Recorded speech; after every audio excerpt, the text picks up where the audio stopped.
Nos ha costado un poquito, Mónica, pero retomamos ahora el contacto un poco más tranquilo después del caos sucedido acá. Abogado Luis Morcilla, gracias por acompañarnos. Que nos explique un poco cómo queda la figura de este caso al terminar el procedimiento del día de hoy. Ya la parte creyente, la Fiscalía en sí ha explicado que quiere recurrir a Corte de Apelaciones. Me parece bien, ellos están en su derecho, es razonable que vayan a apelar. Esperamos que la Corte de Apelaciones confirme la categórica decisión que tomó la jueza el día de hoy. Estudios, Daniel, Mónica, usted. Sí. Abogado, buenas tardes. Preguntarle, ¿con qué medidas específicamente quedó o no quedó finalmente con arraigo nacional? Y si eso fue por mutuo propio de la jueza, ¿es algo normal o fue pedido por la defensa? Si es que es efectivo que quedó con arraigo. No hay ninguna medida cautelar en contra de don John O'Reilly. Al revés, la magistrada rechazó la solicitud de cautelares de parte del Ministerio Público porque consideró que no se encuentra acreditada la existencia del delito. Es mucho más que no dar cautelares. La declaración de la jueza es mucho más categórica respecto a la mala calidad de la investigación de la Fiscalía. Abogado, buenas noches. ¿Se le llamó la atención a la Fiscalía, en la interpretación que usted hace de las palabras de la jueza, se le llamó la atención a la Fiscalía por la calidad de la investigación realizada en contra del sacerdote O'Reilly? Sí, hubo, fuera de un llamado de atención general, hubo específicamente dos llamados de atención muy severos. Uno por entregar información incompleta al tribunal, por no leer las declaraciones completas, sino que sesgadamente. Y segundo, porque, en opinión de la jueza, en este caso se ha vulnerado el principio de objetividad y no se ha investigado aquello que beneficia al sacerdote O'Reilly.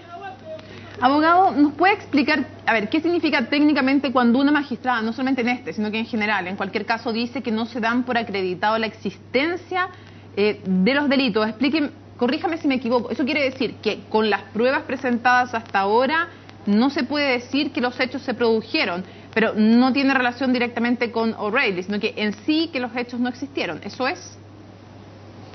Claro, pero eso es lo primero que se tiene que probar. ¿Ya? Primero, para hablar de una responsabilidad, imaginémonos en un homicidio, tiene que haber un cadáver.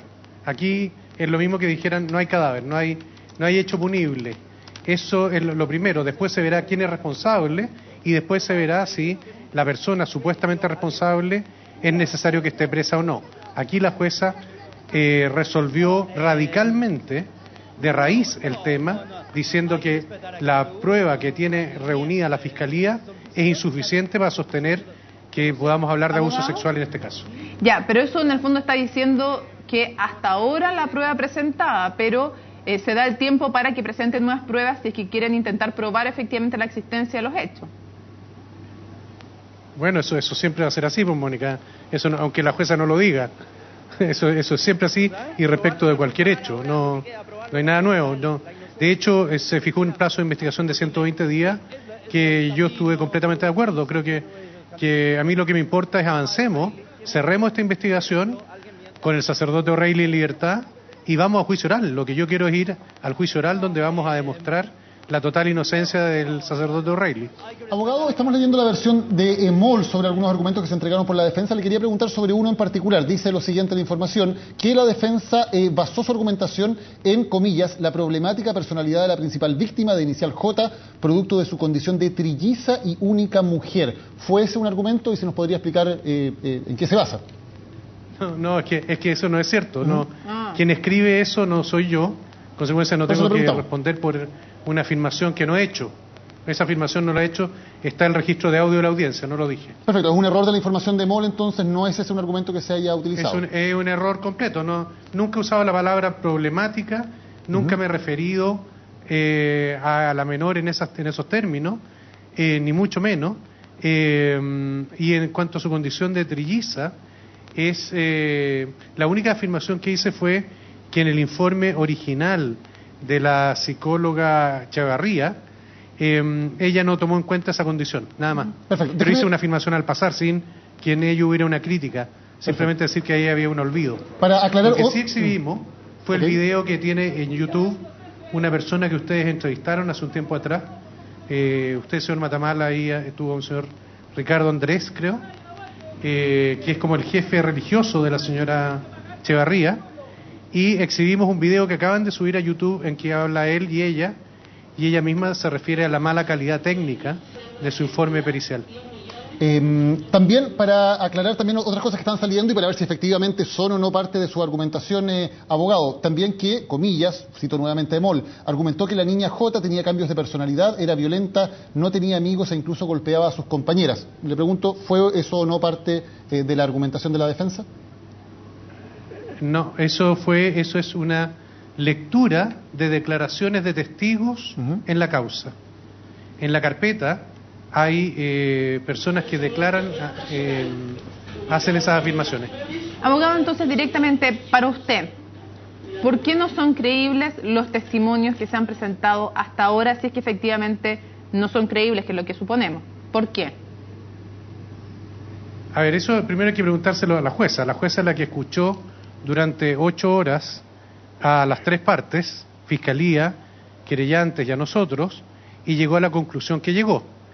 A ella, es más, se le exhibieron parte de los videos con las declaraciones de las menores que eligió la fiscalía y los querellantes para presentarle.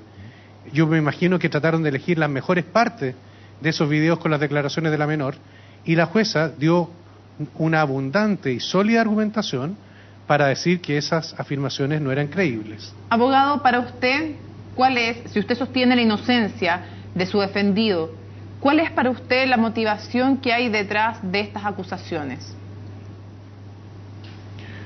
A ver, no es mi papel encontrar motivación. Yo simplemente lo que estoy pidiendo es que se aplique y se respete la presunción de inocencia de el sacerdote O'Reilly, y que en virtud de esa misma presunción vayamos a un juicio oral donde la Fiscalía exhiba sus pruebas, nosotros exhibamos las nuestras y en definitiva un tribunal resuelva el fondo del tema. Hasta aquí, y yo lo había dicho que me alegraba que lo formalizaran porque nos iba a permitir precisamente tener debates como el que tuvimos hoy día y que tuvieron el resultado extraordinariamente exitoso para el sacerdote O'Reilly como se produjo. Abogado, ¿qué va a hacer el sacerdote O'Reilly en estos 120 días antes de que termine la investigación? ¿Qué actitud va a tomar? ¿Va a volver a acercarse al colegio, por ejemplo? ¿Va a volver a retomar su vida normal? ¿Qué es lo que va a hacer él de ahora en adelante, considerando que no tiene ninguna medida cautelar?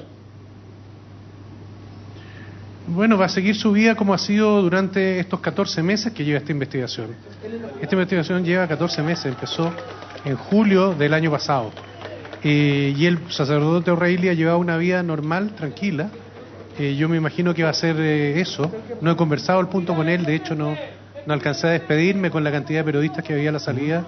No alcancé ni siquiera a despedirme de él, no lo he visto desde que terminó la audiencia. Y finalmente, abogado, el hecho de que esta audiencia se haya realizado con medidas de resguardo, de manera privada, algunos han planteado como crítica que no en todos los casos se hace así. ¿Hubo algún trato especial para John O'Reilly en este caso? Es al revés.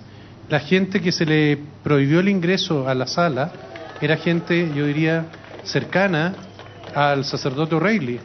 La privacidad o no privacidad de la audiencia la decreta la jueza, pero permitió el completo acceso público y a la prensa completamente. Cualquier medio de prensa que estaba presente pudo grabar, filmar, fotografiar, hacer lo que quisieran, pudieron haber transmitido en directo, de manera que no veo cuál es la privacidad de la audiencia. Abogado, muchísimas gracias por habernos acompañado en CNN Chile. De nada, gracias a ustedes.